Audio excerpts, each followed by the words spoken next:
नमस्कार दर्शकों, स्वागत है आप सभी का अरुणाचल टुडे न्यूज़ चैनल में। आज हम एक ऐसे टॉपिक के बारे में बात करेंगे जिससे हर किसी को प्रॉब्लम तो है, मगर शायद ही कभी किसी ने उसे गौर किया होगा। आज हम बात करेंगे road condition, specially concrete road के बारे में, जिसे हमारी कंसर्न अथॉरिटीज़ ने बना तो दिया है मगर कंप्लीट स्मूथ फिनिशिंग देने में नाकामयाब रहे। मैं आप सबको बता दूं कि ये प्रॉब्लम सिर्फ अरुणाचल के बाकी डिस्ट्रिक्ट में ही नहीं बल्कि कैपिटल ईटानगर में भी देखने को मिल रहा है। स्मूथ फिनिशिंग ना होने के कारण व्हीकल्स कहीं बार रोड के नीचे चले जा रहे हैं या फिर पहियों के नीचे चले जाने के डर से गाड़ियां रोड में ही पार्क किए जा रहे हैं, जो कि एक बहुत खास रीज़न है बढ़ती ट्रैफिक और एक्सीडेंट का।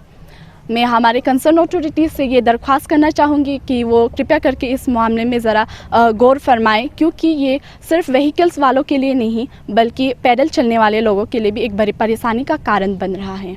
उसका बारे तो फिलहाल मैं ये कहना चाहता है, क्योंकि हम लोग का उसका क्या है इतना नॉलेज नहीं है, लेकिन भी मेरा ये हम जहाँ में हम ट्रैवल करता है, मेरा टेम्पो को लेकर हम ट्रैवल करता है, हम देखता है कि वो रोड ऊपर से फिनिशिंग जो देता है ना, तो जिस दिन उसका जब फिनिशिंग नए समय में उसका फिनिशिंग ठीक होता है, अब तक कुछ 1 मंथ या 1 वीक का बाद 1 मंथ या 1 वीक का बाद बरसात का मौसम जब आता है ना, वो इतना डैमेज हो जाता है रोड।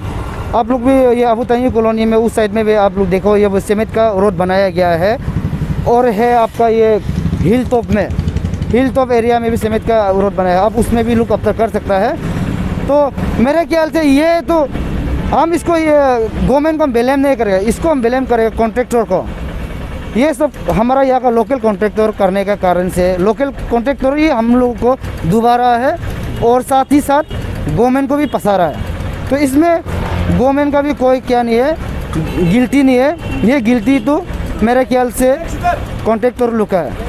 और हमारा यहाँ में जो अबू तय्यब कॉलोनी में जो है सीमेंट से पूरा जो फिलर करके रखा है, लेकिन कंप्लीट है बोलकर वो टेंडर लेने के बाद पैसा वैसा जो विड्रॉ कर देता है मार्च महीना में एंडिंग के बाद, लेकिन काम पैसा वैसा ले लिया, लेकिन उसका काम अब तक देखो ना, कुछ भी है नहीं। पूरा जगह में इतना सारा बड़ा सा गड्ढा है, गाड़ी खराब होता है, फोर्टिनो जितना भी होता है, जितना स्पेशली गाड़ी जो है वो खराब होता है, और लोएस्ट गाड़ी वो हमारा ये जिसे वाला लोग भी इतना सारा गाड़ी कंडीशन खराब होता है। और हम लोग को तो इतना दिक्कत है कि आज हमारा ये इसका कारण से हमारा पे ज़िंदगी चलता है ना। अगर ये एक दिन चलेगा, नेक्स्ट दिन में खराब होगा, हम लोगों को बहुत तकलीफ है। लेकिन हम लोगों का ये जो तकलीफ को कॉन्ट्रैक्टर और अदरवाइज जितना भी उसमें जो क्या है टेंडर के लिए जो हाथ लगाता है, वो हमारा फीलिंग को कभी समझेगा नहीं है। एक्चुअली ये रोड क्वालिटी की बात करें तो मतलब क्वालिटी एक्चुअली रिजिड और फ्लेक्सिबल का बहुत सारा अंतर होता है, लेकिन उसका वर्क काम करने का तरीका भी से होता है। वो क्वालिटी जो आप कैसे मतलब लेबर कैसे काम किया है, कैसे क्वालिटी यूज़ किया है, उसका थ्रो से भी वो होता है। मतलब आपका रिजिड पेमेंट का कारण ये एक तरह से बहुत अच्छा भी है, इसका मतलब इसका फ्लेक्सिबल से ज़्यादा लॉन्ग लास्ट करता है और काम करने का भी आसान होता है इसका, और इसमें ज़्यादा वो आपको इक्विपमेंट्स चाहिए नहीं होता है जैसे आपका फ्लेक्सिबल चाहिए होता है।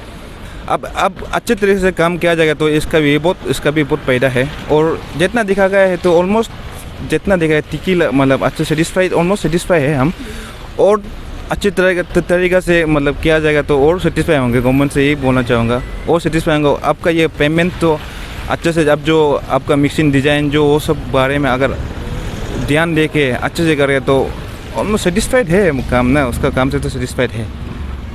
तो सर आपका ख्याल से कौन सा सेक्शन में ज़्यादा ध्यान देने से अच्छा होना था? एक्चुअली हम लोग का हाईवे तो ऑलमोस्ट हम लोग का ठीक है। अब हम सोच रहे हैं मेरा कॉलोनी रास्ता जो है ना, उसमें भी ध्यान देना चाहिए गवर्नमेंट का। वही है, अभी बहुत सारा जगह में है मतलब कॉलोनी रोड जो बहुत ख़राब है, तो उसका ध्यान नहीं ठीक है, मतलब वही सोच रहा है। सेटिस्फेक्शन का मतलब ये है कि रोड बन गया, अच्छा है, थोड़ा साफ़ होना चाहिए था रोड, और थोड़ा बेटर प्लानिंग के साथ भी बनाया जा सकता था रोड को। जैसे पहले से कंस्ट्रक्शन है यहाँ पे दुकान का, और ये दुकान हमारा नीचे हो गया, बारिश होती है, बारिश की वजह से पानी अंदर आ जाता है दुकान के अंदर, ये एक प्रॉब्लम है। एक प्लानिंग बेटर हो सकता था, बस हम यही कर सकते हैं।